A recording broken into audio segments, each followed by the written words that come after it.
Gaano ka kasarap ang mahal? 10, 11, 12, 13, 14, 15. 1 to 10. Gaano ka kasaya ngayon?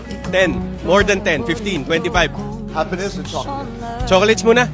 Is your first time in LA? First time. Welcome to Hollywood. Thank you very much. How does it feel? Proud, excited, tense, overwhelmed, mix of emotions. But you know what? Let's just do the premiere and let's just show what Filipino has to say for this film.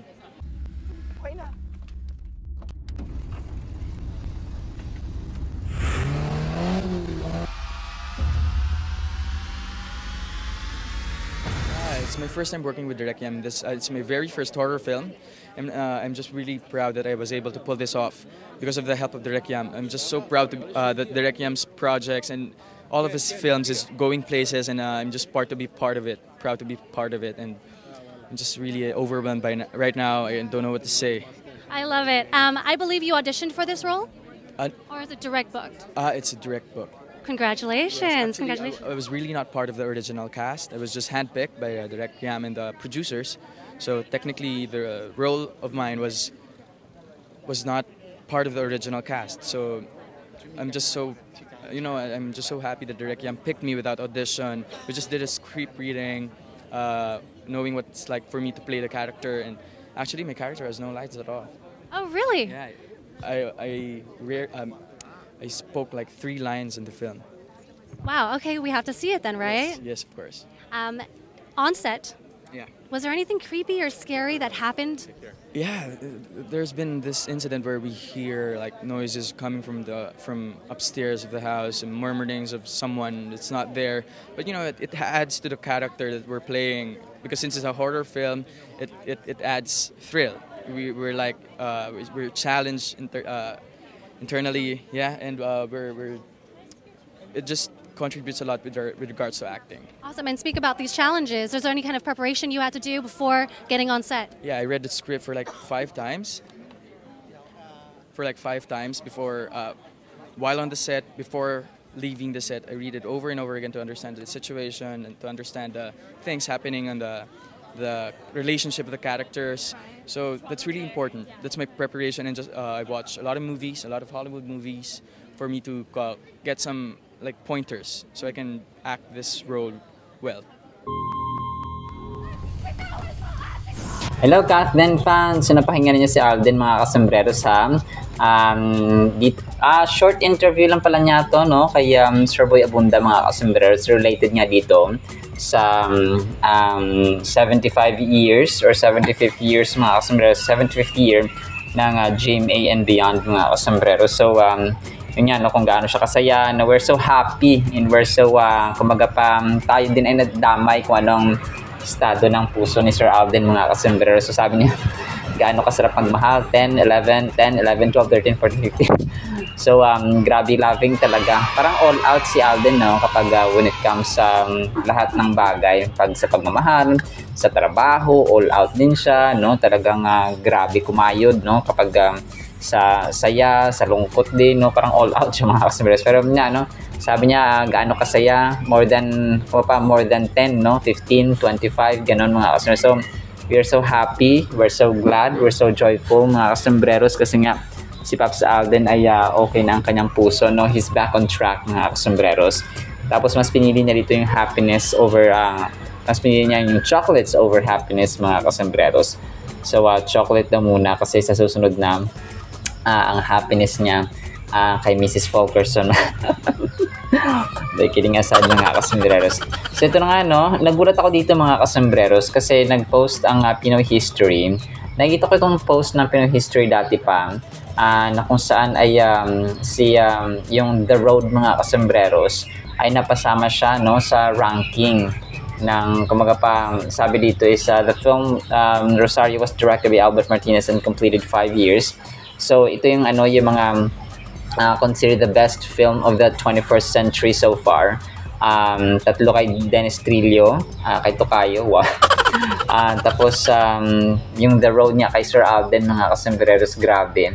And nagulat ako, first time pala ito na makapunta si Sir Alden, no, sa ibang bansa, sa LA, mga kasambreros. And dito ko narinig yung American accent niya. Talagang matalino siya, no? Intellectual talaga si Sir Alden dati pa.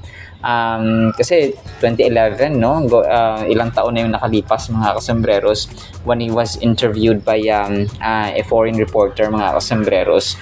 So imagine mo, 2025 na ngayon, so 14 years, no, 14 years na nakalipas, mga kasambreros. He was just I think 19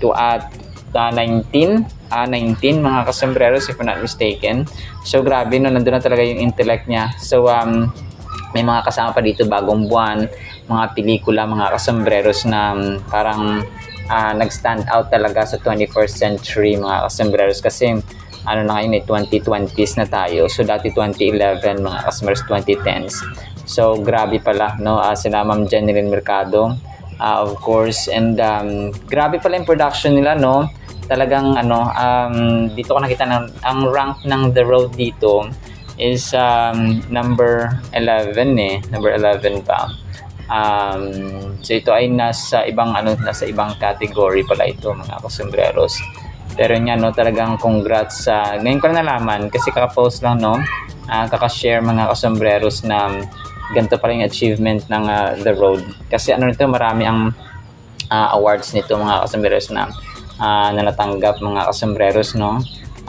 Kasama nila dito si Ma'am Carmina Villaruel, sila Marvin Agustino, sila TJ Trinidad, sila Ma'am Barbie Forteza, Derek Monasterio, and so on, mga kasambreros. So grabe, tapos world premiere yung ginawa dito, mga kasambreros, and nakakamangha. Hindi ko lang na-appreciate ito, kasi hindi kaya ito na napanood ng full, mga kasambreros. So ito ay nanalo, no. Marami siyang nominations. Yung The Road na ito, Golden Screen Awards, marami siyang nominations, pero nanalo dito sa mga nominations ay yung Albert Michael Idioma Best Sound, mga kasambreros. So directed by Sir or Director Iam Laranas. So dati pa talagang nominated na nito si Sir Alden, no. Nominated siya dito sa New Movie Actor of the Year, kasi nga kakastart pa lang talaga ng tag dito ng career ni Sir Alden. Tag dito, nanalo rin siya dito na breakthrough performance by an actor. Ang dami. Sir Alden, New Movie Actor of the Year, and so on, breakthrough. So ito, breakthrough din talaga ito sa kanya, mga kasambreros, no, si Sir Alden Richards, bilang batang box office cinema king, mga kasambreros. So congrats ulit, no. Although throwback ito, of course, pero na-appreciate ko lang siya, mga kasambreros. And then ito, nag-post si Sir Alden ng parang devotional niya, mga kasambreros, Your Intercessor, Romans 8:26. Ang ganda nito kasi yung spirito ng Panginoon, na yung Holy Spirit of God, mga kasambreros, ang mananalangin, no, or parang magpe-pray para sa atin, or mag-intercede, mga kasambreros. And sabi nga niya dito, no, when you don't know what to pray, the Holy Spirit does so for you. According to God's will, He intercedes for you in full agreement with the very purposes for which the Lord created you, according to Isaiah 11:2. Is the Spirit of the Lord, which means that everything He does will be consistent with God's plans and character. So, connected siya sa Holy Spirit of God, kasi nga, sila, their Trinity, mga kasambreros. He's the Spirit of wisdom. He helps you live out what is right in the Father's sight and confronts you to the image of Christ. He is the Spirit of understanding. Grabe, no? Holy Spirit, thank you for teaching me how to pray and for interceding for me. So grabe. Amen and amen, Pops Alden. So mahaba ito, mga kasambreros, no? Spirit of counsel, Spirit of strength, no? Spirit of knowledge, and Spirit of the fear of the Lord. So when you're praying, be confident that you have exactly what you need to interact with God, the Holy Spirit, who communicates to you and for you. So marami kasi ang hindi nakaka-appreciate ng Holy Spirit, mga kasambreros, but it's not the least powerful na member ng Trinity, but it would be the last to be revealed, mga kasambreros, because pero equal sila ng power ng Panginoon. Kasi parang shadow niya, but sa ating mga kasambreros, shadow niya, connected sa kanya. But more than the shadow, ay shallow yun mga kasembreros, no, mababaw. The Spirit Himself ay makapangyarihan as God the Father is, mga kasembreros. So, ganun po siya. And then ito, next item natin, hindi ko na may cover dito ha, yung celebration ng GMA pala. So baka bukas ko na po maisali mga kasembreros ha. So ito no, kinumpile, shout out sa Alden Trendsetters, yung kinumpile nila yung mga endorsements si Sir Alden Richards, no, Honda, Bench, Cebuana, Belo, ang dami mga kasembreros, no, Oxycure, Sting, of course, no, yung Ribisco Crackers na bagong-bago lang mga kasembreros, Alpha Pro na dog food mga kasembreros, The Hungry Pita, ang dami pala no, BDO, of course, Vivo, no, na cellphone brand, Casino Plus, Tide, no, mga kasembreros, I Am Worldwide, tapos akala ko yung I Am Worldwide ay ano siya, no, na parang dito na ano ng Honda, hindi pala. So Brilliant Skin Essentials, POS, no, kasi advocate siya ng ano ng para sa mga aso, mga asos, no, Philippine Animal Welfare Society, Head and Shoulders, ang dami mga kasembreros, no, Cylon Tire Philippines. So ito pala no, Cylon Tire, nakasama rin pala dito si Ma'am Catrio na gray, no, yung tire na ito, gulong. McDonald's, of course, hindi mawawala kasi siya mismo. Meron siyang branch nito mga kasembreros. Gaok, GAOC. Meron parang ganito, no? Tapos sa Boardwalk, of course. GMA Now. Yung para sa ano, sa GMA Casino, Ethyl Alcohol, meron din siya. TM, dati TM mga sa Lazada.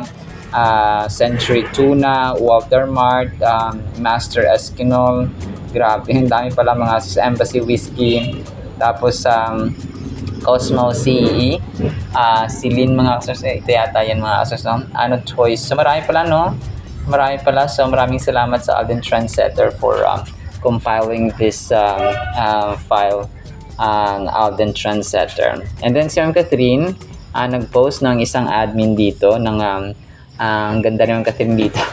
Naka-white siya mga kasers. Pero parang old photo ito, no? Ni Ma'am Catherine po. So, yun lang po sa ating Catherine items, ha? Sana po ay pakinggan po natin ang Word of God. And tomorrow is another day. Sana po ay pakinggan po natin ang Word of God. And today is July 12, 2025. Sabado po. At para po sa ating Word of God is sobrang ganda po nito mga kasembreros. Ang title, Grace ni Lord. Philemon chapter 1 verse 3, Grace to you and peace from God our Father and the Lord Jesus Christ. And by the way, ang pronunciation po nito ay Philemon, no? Sa American accent o sa American English. Tapos sa Pilipino naman or sa Tagalog ay Philemon, yung F, Philemon mga kasembreros. So itong Philemon, actually, kung babalikan natin yung mag-step back tayo ng konti, yung verses 1 to 2 mga kasembreros, ay ito yung warm greetings, no, ni Apostle Paul kay Philemon, kay Apphia, kay Archippus, at saka sa church mga kasembreros na nag-accommodate at saka naging mabuti sa kanila mga kasembreros, expressing gratitude para sa kanilang pananampalataya at pag-ibig para po sa Panginoon at saka sa ibang mga mananampalataya. So, sa early church kasi mga kasusters, sa early Christians, sa time nila Apostle Paul, talagang talagang man to man.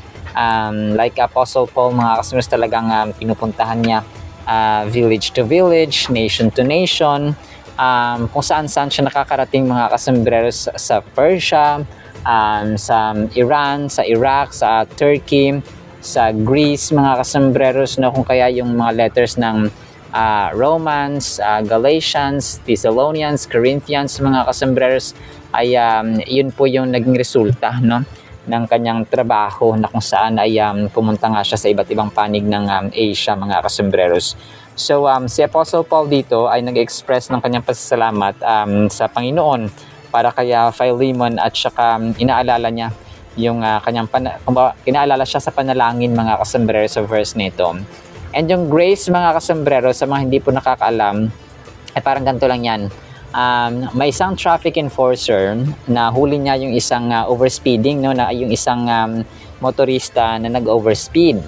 Ngayon, kasi may awa siya, pinatigil niya yung isang motorista, tapos, overspeeding ka sir, akin yung lisensya. So, dahil may mercy ito, okay, may awa yung traffic enforcer, ay hindi na niya pinatawan ng parusa o ng penalty o ng fine mga kasambreros.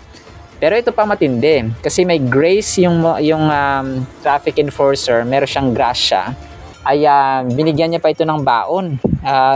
Sir, baka gugutumin ka sa daan. Hinahingi lang sa pagpapatakbo ito. Isang pirasong tinapay at saka may keso. Meron pang palaman mga kasambreros, no? So, ito yung grace, no? Hindi natin deserve ito mga kasambreros.